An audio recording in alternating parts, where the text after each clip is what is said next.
We've all encountered them, people who are absolutely convinced of their own expertise despite clear evidence to the contrary. The colleague who confidently derails meetings with misguided suggestions, the family member who becomes an instant expert after watching a single documentary, the internet commenter who argues with actual professionals.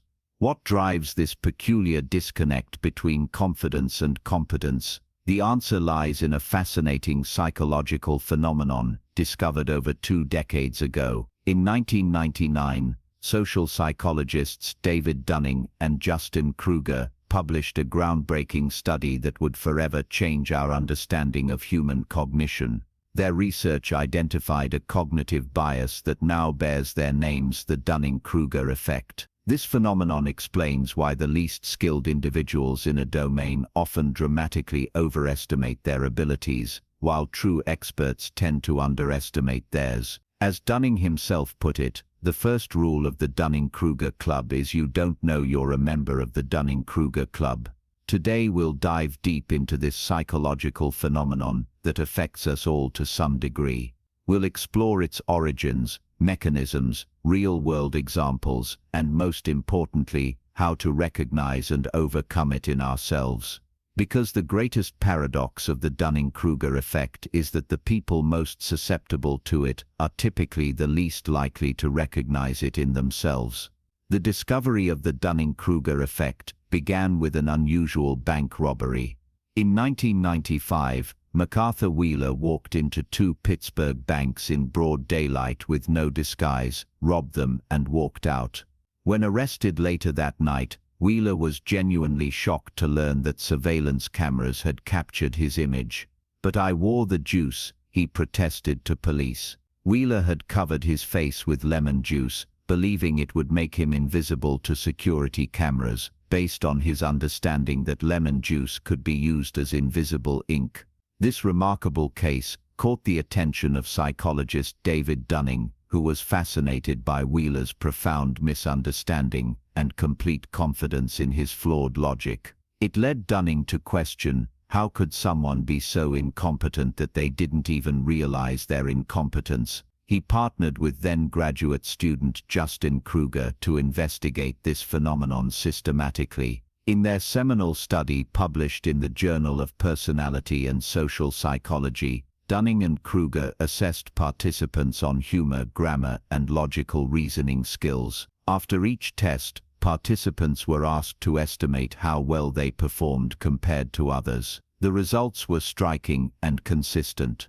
Those who scored in the bottom quartile dramatically overestimated their performance, believing they outperformed 62% of their peers when they had actually only outperformed 12%. Meanwhile, top performers consistently underestimated their relative performance.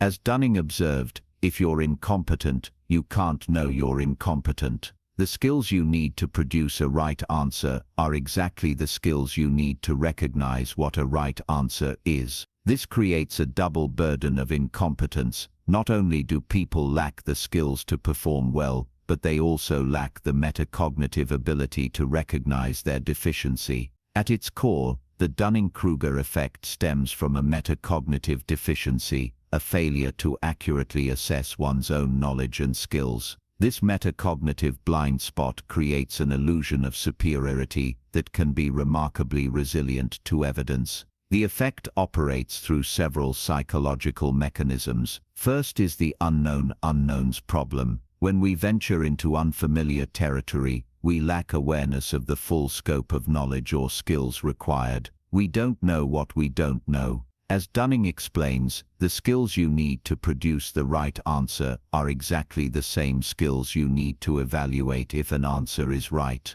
If you lack expertise in a domain, you also lack the ability to recognize expertise, including the absence of it in yourself. Second is confirmation bias. Once we form a belief about our abilities, we selectively attend to information that supports that belief while discounting contradictory evidence. A novice who believes they're skilled will remember their successes, attribute failures to external factors, and interpret ambiguous feedback positively. Third is the difficulty in accurately calibrating self-assessment. Even when trying to be objective, humans struggle to evaluate themselves without reference points. In the absence of clear feedback or comparison, we tend to rate ourselves above average, a phenomenon known as the above-average effect or illusory superiority.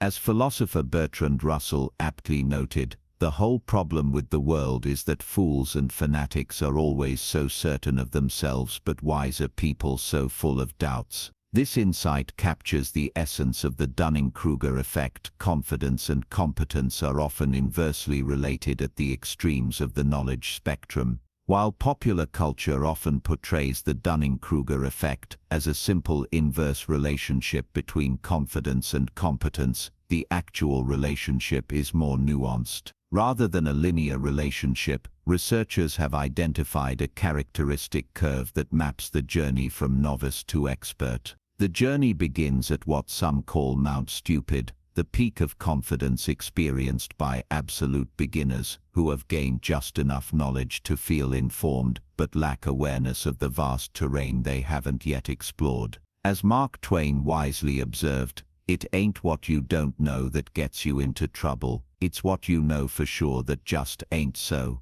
After this initial peak comes the valley of despair, when continued learning reveals the true scope of the domain, causing confidence to plummet. This is the critical juncture where many give up, unable to reconcile their self-image with a newly discovered reality of their limitations. Those who persevere begin the gradual climb up the slope of enlightenment, where competence and confidence slowly increase in tandem with dedicated practice and learning. They eventually reach the plateau of sustainability, where high competence is matched with appropriately calibrated confidence. What's particularly interesting is how experts often exhibit a slight underconfidence relative to their actual abilities. This expert's uncertainty stems from their comprehensive understanding of the complexity and nuance within their field. They're acutely aware of the boundaries of their knowledge and the vastness of what remains unknown.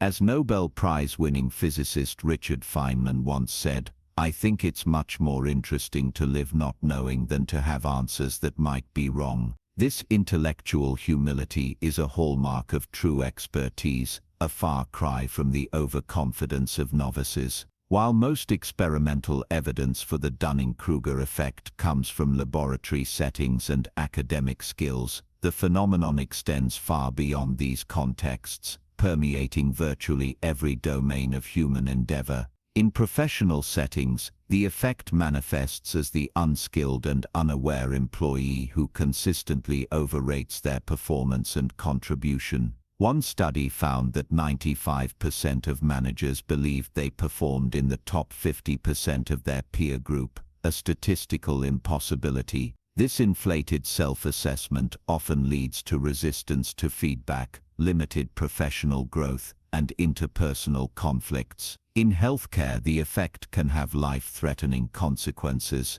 Medical students with the lowest skill levels often overrate their clinical abilities, potentially leading to dangerous overconfidence in clinical decision-making. One study found that doctors who were most confident about their diagnoses were not more accurate than their peers, but they were less likely to consult references or seek second opinions. In politics, the effect helps explain why some of the most vociferous voices on complex policy issues often demonstrate the least nuanced understanding. Those with rudimentary knowledge of economics, climate science, or international relations may express absolute certainty in their positions, while experts in these fields typically acknowledge the limitations and uncertainties inherent in their domains. In our digital age, the Dunning-Kruger effect has found a particularly fertile environment. Social media platforms allow individuals with minimal expertise to broadcast their opinions to wide audiences with the same apparent authority as established experts. This democratization of voice, while valuable in many ways, has also created what some researchers call an expertise crisis, a flattening of the perceived difference between novice and expert opinions. As Neil deGrasse Tyson puts it, one of the great challenges in this world is knowing enough about a subject to think you're right, but not enough about the subject to know you're wrong.